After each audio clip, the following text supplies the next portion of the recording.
네, 안녕하세요. 오늘부터 수학입니다. 오늘 블로그 인기글 중에 하나를 가지고 왔는데요. 초등 고학년 자녀를 두신 학부모님의 고민이에요. 중등 선행에 대해서 한번 이야기를 해보도록 하겠습니다. 초등 5, 6학년 자녀를 두신 학부모님의 고민의 대부분을 차지하는 내용이기도 한데요. 이제 슬슬 중등 진도를 조금씩 나가야 되는 시기가 바로 초등 고학년 입니다. 그러니까 물론 수학을 좀 잘하는 친구들은 또 진도도 잘 나갈 수 있고 또 병행하면서 현행 병행하면서 또 응용 문제까지 다 꼼꼼하게 챙겨가야 수도 있겠죠. 근데 수학이 조금 어렵다고 느끼는 친구들은 현재 학교에서 나가고 있는 진도도 사실 따라가기 쉽지 않은 경우도 있고요.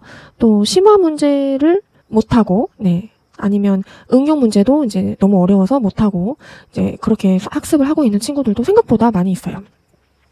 근데 그러면서 이제 학부모님은 옆집 누구 지인과 또 비교를 할 수밖에 없는 구조입니다. 그래서 자꾸 이제 옆집 아이 신경 안 쓰려고 하는데도 누구는 지금 어디 나가고 있다 뭐 이런 이제 이야기가 귀에 이제 들리게 되죠. 그래서 사실은 이제 예전보다는 많이 나아졌어요.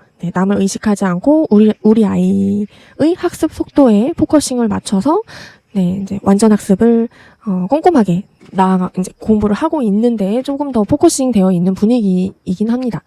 그래서 하지만 그래도 이제 대한민국 사회 특유의 분위기는 어쩔 수 없는 것 같아요. 바로 치열한 경쟁이죠. 우리 아이가 혹시 도태되지는 않을까 하는 기본적인 그런 무의식 중에 불안감이 계속 이제 학부모님의 마음에 자리를 잡고 있는 거예요. 그래서 특히 이제 내 자식이 내 마음 같지 않을 때는 정말 속이 상하기도 하죠. 그 학교에서도 이제 공문이 매년 주기적으로 내려오고 있죠. 공교육 정상화에 대한 뭐 특별법 뭐 이런 식으로 해서 선행 금지 뭐에 대한 또 예외 사항들도 막 이렇게 적어놨고. 하지만 사실 현실성이 좀 떨어진다고 보는 법이기도 합니다. 현재의 입시 체계에서는요. 과도한 사교육은 사실 바람직하진 않겠죠. 그런데 어쨌든 지금 현재의 대한민국 입시 체제, 교육 체계에서는 선행해서 자유로울 수는 없는 분위기인 거는 사실입니다. 이제 결론은 사실 그거예요. 어쨌든 중요한 것은 우리 아이의 인생에 있어서 남의 집 아이가 주인공이 되면 안 된다는 거예요. 우리 아이가 주인공이죠. 항상 기준은 내 아이이고요.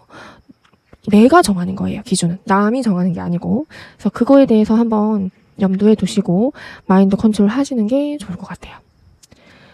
자, 그런데 아까 말씀드린 것처럼 현행 진도도 잘 안 돼요. 현행 학습도 잘 안 되는데 만약에 현재 6학년 2학기라는 시기를 지나가고 있다고 생각을 한번 해봅시다. 일단 학원을 다닌 적은 없고 엄마표 수학을 그래도 나름대로 잘 따라오는 편이라 집에서 엄마랑 같이 공부를 했고 이제 6학년 2학기 들어서 그러니까 최근 들어서 수학 학원을 다닌다고 예를 한번 가정을 해볼게요. 그런데 이제 학원이 처음 학원이었고 테스트나 뭐 평가를 볼 때 성취도가 생각보다 높게 나오지 않는 그런 경우가 많이 있습니다. 왜냐하면 그동안 엄마표 수학을 하거나 아니면 혼공을 했던 친구들은 오답을 생각보다 많이 놓치고 가는 경우가 있어요. 시간이 6학년 2학기라고 해서 시간이 뭐 촉박할 수도 있겠지만 그게 중요한 게 아니고 더 중요한 게 있어요. 그동안 아이가 어떤 공부 습관을 들였느냐 이게 더 중요해요. 왜냐면 조금 있으면 중학생 되잖아요. 그러면 사춘기 시작되고 학습 스타일도 어느 정도 고착화된 나이입니다. 초등 저학년이나 뭐 미취학 아동들은 사실 자기주도 학습이나 뭔가 이런 학습 스타일을 만들어가는 시기라고 본다면 초등 고학년에서 중등으로 넘어가는 이 시기는 그동안 차곡차곡 어떻게 공부해 왔느냐가 사실 중요하죠. 어떻게 공부해 왔느냐.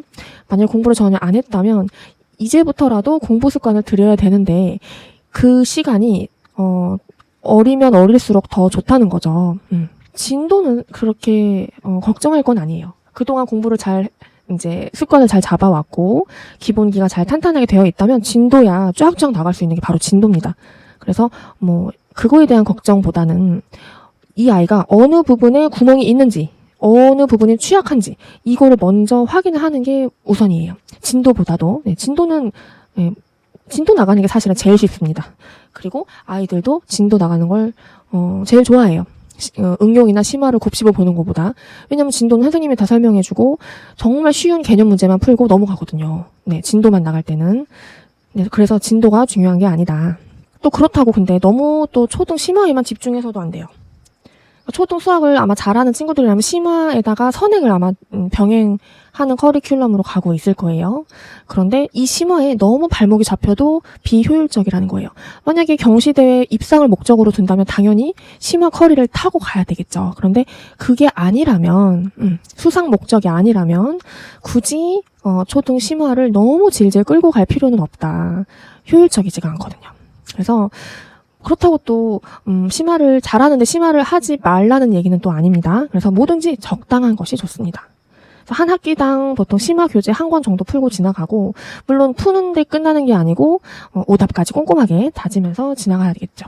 출판사를 바꿔가면서 막 몇 권씩 풀고, 사실 이거는 물론 좋아하는 친구들은 그렇게 해줘도 되지만 아이가 너무 버겁게 따라오는 경우라면 굳이 이렇게 중등수학 가기도 전에 진을 뺄 필요는 없다. 맞고 틀리고가 그렇게 중요하진 않아요.